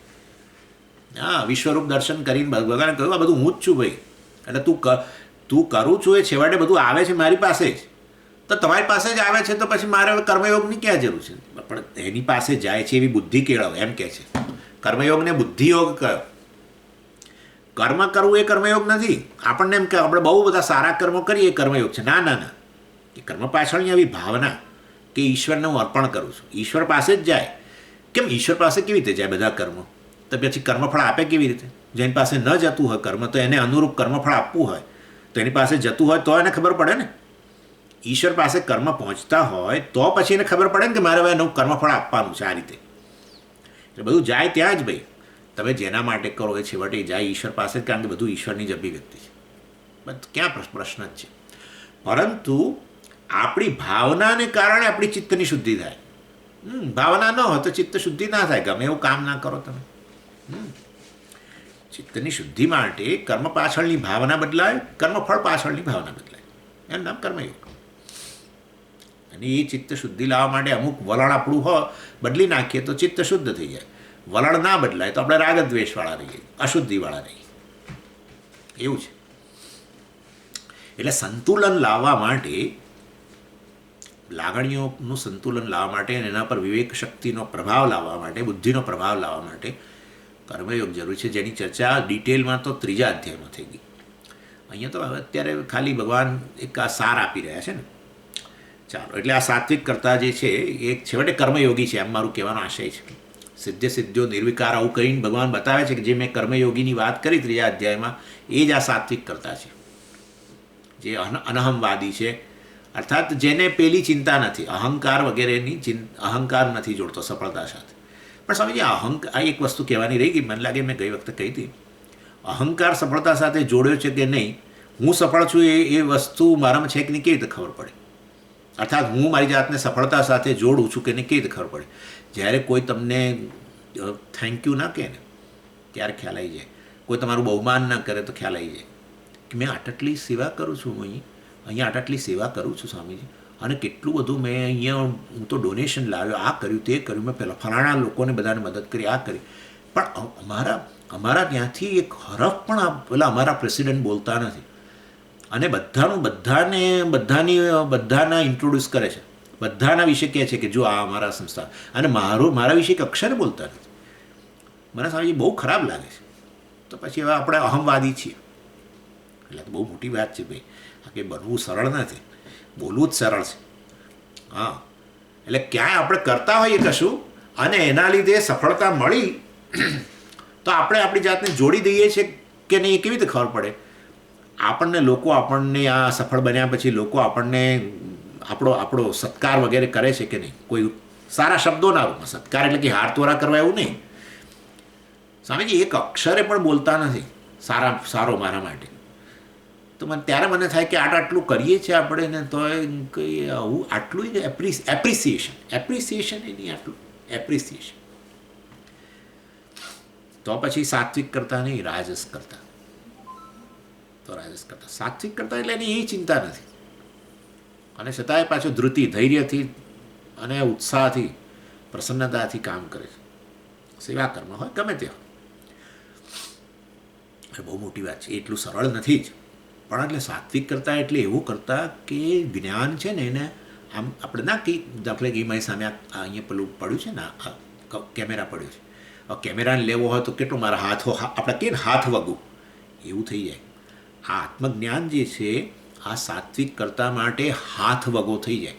જે અત્યારે આપણને જોજનો દૂર દેખાય છે ને, સમજ હું બ્રહ્મ છું, મને ખબર નહીં ક્યારે હું આ વસ્તુ જાણીશ, આત્મજ્ઞાન ક્યારે જન્મશે મારામાં, આત્મા વિશેની સ્પષ્ટતા ક્યારે જન્મશે મને ખબર નથી. આ જોજનો દૂર લાગે છે અત્યારે. અને આ સાત્વિક કરતા માટે હાથ વગું થઈ જાય. એટલું બધું મનમાં સત્વ હોવાને કારણે જ્ઞાન ઉત્પન્ન થાય. સત્વાત સંજાય તે જ્ઞાન ભગવાને કહ્યું. એટલે સત્વ મનમાં સત્વ લાવવા માટે તો બધું ચર્ચા કરી રહ્યા છે ભગવાન. સાત્વિક કરતા, સાત્વિક કર્મ, અને મતલબ રાજસ કર્મ, રાજસ કરતા ફલાણું, સાત્વિક સુખ, રાજસ સુખ, સાત્વિક ધૃતિ, રાજસ ધૃતિ, તામસ ધૃતિ, આ બધું ચર્ચા આટલો બધો વિભાગ કરીને કરવાનું કારણ એટલું જ છે ને કે છેવટે તામસ વસ્તુનો ત્યાગ કરીએ, રાજસ વસ્તુનો ત્યાગ કરીને આપણે સત્વ તરફ જઈએ. વર્ણ વ્યવસ્થાની અંદર પણ, વર્ણાશ્રમ વ્યવસ્થામાં પણ આ જ છે. બધાએ બ્રાહ્મણ જ બનવાનું છે, બધાએ બ્રાહ્મણ બનવાનું છે. જન્મની વાત જવા દો, જન્મથી બ્રાહ્મણ આપણું બનો એ આપણા પર નથી, એ તો ઈશ્વરે આપ્યું આપણને. ફલાણા કુળમાં જન્મ્યા અને ફલાણા અને જ્યાં જન્મ્યા ત્યાં, ભગવાનને એની એ ચિંતા નથી. સાત્વિક અંદરથી બનવું એનું નામ બ્રાહ્મણ, ગુણ બ્રાહ્મણ કહેવાય. ગુણથી બ્રાહ્મણ બનવું. કર્મયોગ વ્યક્તિ ગમે ત્યાં હોય, સાત્વિક વૈશ્ય હોય, વૈશ્ય હોય કે ક્ષત્રિય હોય કે શૂદ્ર હોય, છેવટે બ્રાહ્મણ બનાવવા માટે જ વ્યવસ્થા છે કર્મયોગ.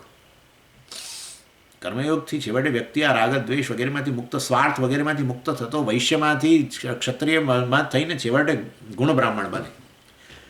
અને એ બનાવવાનો આશય એટલો જ છે કે જો ગુણ બ્રાહ્મણ બનાવીશું તો પછી હું બ્રહ્મ છું જાણવું સરળ પડશે, તો સરળ થશે, નહીં તો નહીં થાય. અને માટે ભગવાન એ સાત્વિક કરતાની અહીંયા વાત કરી. હવે 27મા શ્લોકમાં રાજસ કરતા વિશે કહે છે. આપણે ખાલી શ્લોક વાંચી લઈએ, આવતી વખતે જોઈશું. રાગી કર્મફલ પ્રેપ્સુ લુબ્ધો હિંસાત્મકો શુચિ હર્ષશોકાન્વિત કર્તા રાજસ પરિકીર્તિત. ઓમ પૂર્ણમદ પૂર્ણમિદં પૂર્ણાત પૂર્ણમુદચ્યતે પૂર્ણસ્ય પૂર્ણમાદાય પૂર્ણમેવાવશિષ્યતે. ઓમ શાંતિ શાંતિ શાંતિ. હરિ ઓમ શ્રી ગુરુભ્યો નમઃ. હરિ ઓમ.